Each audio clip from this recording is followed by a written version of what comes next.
Kamusta mga kabulsuans? Alam nyo bang mas maganda ang may alam? Ngayon sa video na ito, papakita ko sa inyo kung bakit mas maganda ang may alam. Nandito kami sa bahay ng Bustos sa Bulacan upang sana may maglibot-libot, ngunit may napansin ako. Apakabaho! Tapos nilalangaw rin kami dito.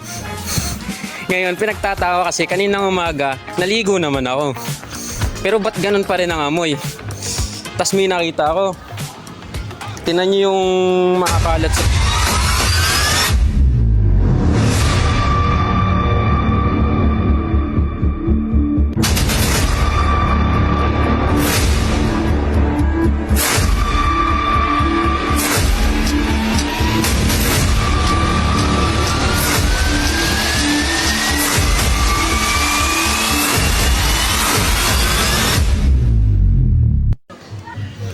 Ang laking problema nga nito sa bansa natin. Kung bibigyan yung pansin, kahit lumakad lang tayo onte, ang dami pa rin basura sa mga kanal. Wala man lang pumapansin, walang naglilinis. Ang dami nga nitong masamang epekto hindi lang sa kapaligiran, pati sa kalusugan. Kaya ito kami ngayon upang bigyan kayo ng kaalaman kung ano ang dapat gawin upang ito ay maiwasan. Oh, nandiyan pala kayo. Alam niyo bang mas maganda ang may alam? Ngayon ibabahagi ko sa inyo kung ano at ano ang sanhi ng baradong kanal. Ang baradong kanal ay isang kondisyon kung saan ang daluyan ng tubig, drainage system o pipes ay napapalitan ng dumi at basura. At ito ang dahilan ang sanhi ng pagkabarado at pagkablak ng mga ito.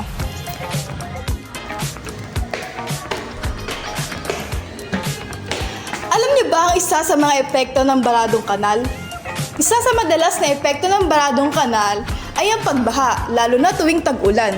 Dahil ito sa marurumi at mga duming nakabara sa mga kanal na sanhi ng hindi pagdaloy na maayos ng mga tubig nito. Alam niyo pang isa pa sa epekto ng baradong kanal ay ang polusyon sa kapaligiran. Maaari itong makasira sa ating ecosystems, lalo na sa ilog at mga dagat. Kung hindi maaagapan ang mga baradong kanal, ito ay magsasanhi ng pagkasira ng mga istruktura tulad ng kalsada o mga daan na nagre-resulta ng mga karagdagang gastusin sa pag-aayos. Ang maraming tubig sa mga baradong kanal ay nagiging paboritong lugar ng mga mikrobyo at sakit. Ang mga sakit tulad ng leptospirosis at dengue ay madaling kumalat sa mga ganitong kondisyon. What's up mga kabulsuan? Alam niyo ba kung ano mga benepisyo ng pagpapanatili ng malinis na kanal? Una, ang pagiging malinis ng ating mga kanal ay nakakaiwas sa pagbara ng mga kalat na nagiging sanhi ng pagbaha. Pangalawa, nakatutulong ito upang himukin ang ating mga kababayan na maging malinis sa ating mga kapaligiran at iwasan na rin ang pagtatapon ng mga kalat sa mga kanal. Ang pagiging malinis ng ating mga kanal ay nakabubuti sa ating kalusugan at iwas na rin sa pagbaha at mga hindi kaaya-ayang mga amoy. Ito ang ilan sa mga paraan upang mabawasan ang pagbabara sa kanal. First is proper waste segregation and disposal. Dapat turuan ng maayos ang bawat isa kung paano maayos na paghiwalayin at itapon ng basura upang maiwasan ang pagbabara ng mga kanal.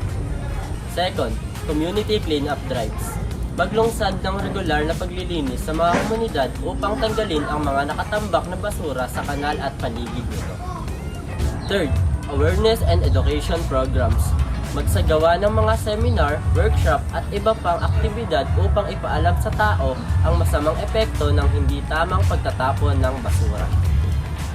And lastly, improve drainage system. I-upgrade ang mga sistema ng kanal sa pamamagitan ng paglalagay ng mga filter at mas maayos na disenyo upang maiwasan ang pagbabara. At dahil alam nyo na kung ano ang magandang benepisyo ng pagkakaroon ng malinis na kanal, halika at samahan nyo ako. Magtatanong tayo dito sa mga estudyanteng narito kung sila ba ay marunong mag-waste segregate. Tara! So yun po andito tayo ngayon sa loob ng campus sa CBA Park ng ating school.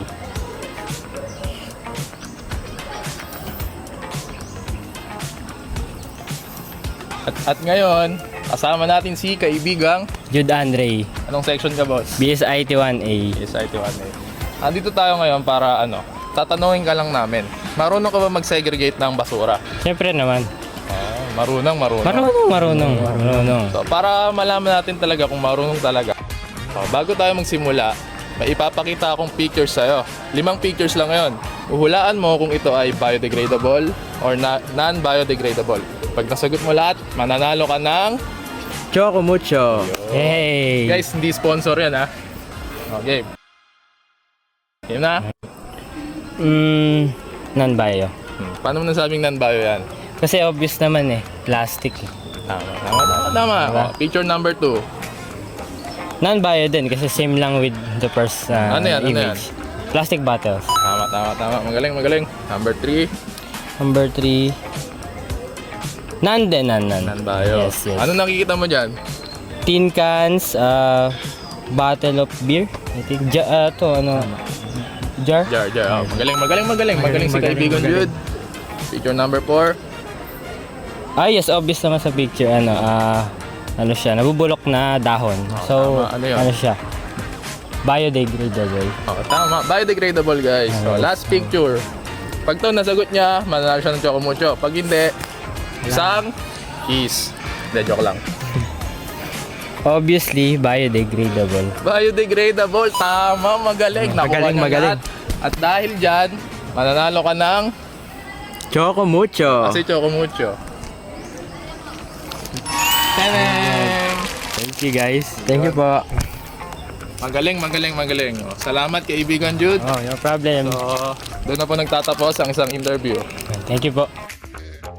Ayun no guys, andito pa rin tayo sa CBA. And may pangalawa tayong i-interviewin.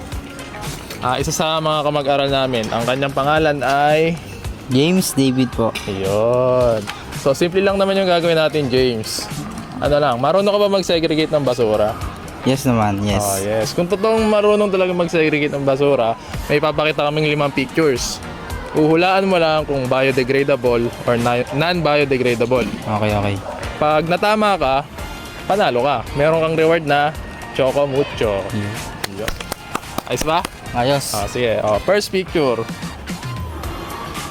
Non-bio yan pare. Paano mo naman nasabing non-bio to, pre? Kasi matagal mabulok. Ano ba yan? Plastic.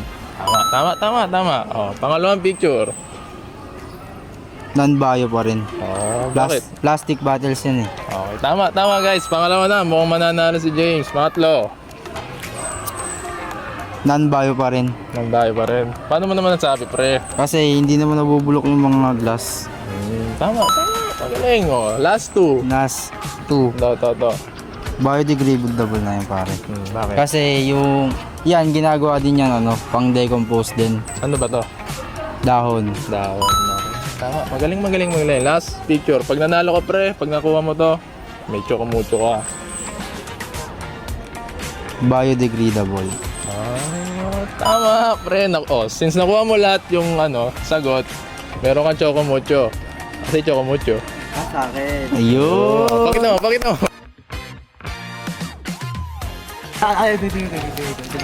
Yeah. Dahil nanalo ka, ito ang iyong reward. Salamat. Yun, Diyan na po nagtatapos ang ating interview. Thank you. Ang tagal na nga na itong problema sa bansa natin, kaya ngayon, panahon na upang tayo umaksyon.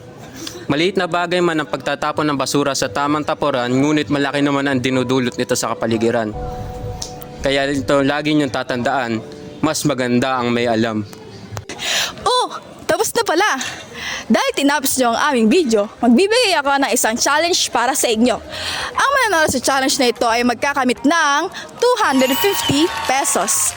Ang mechanics ay magko-comment lamang kayo ng isang solusyon upang maiwasan ang pagkakaroon ng baradong kanal. At ang may pinakamagandang komento at pinakamaraming likes ay siya ang magwawagi ng 250 pesos. Kaya tandaan, mas maganda ang may alam. Kaya laging tandaan, mas maganda ang may alam. Huwag niyo rin kakalimutang mag-like sa aming video at mag-subscribe sa aming channel. Bye-bye! Dalawa. Okay na! Mas maganda ang may alam. Yan mo Second, physicality up.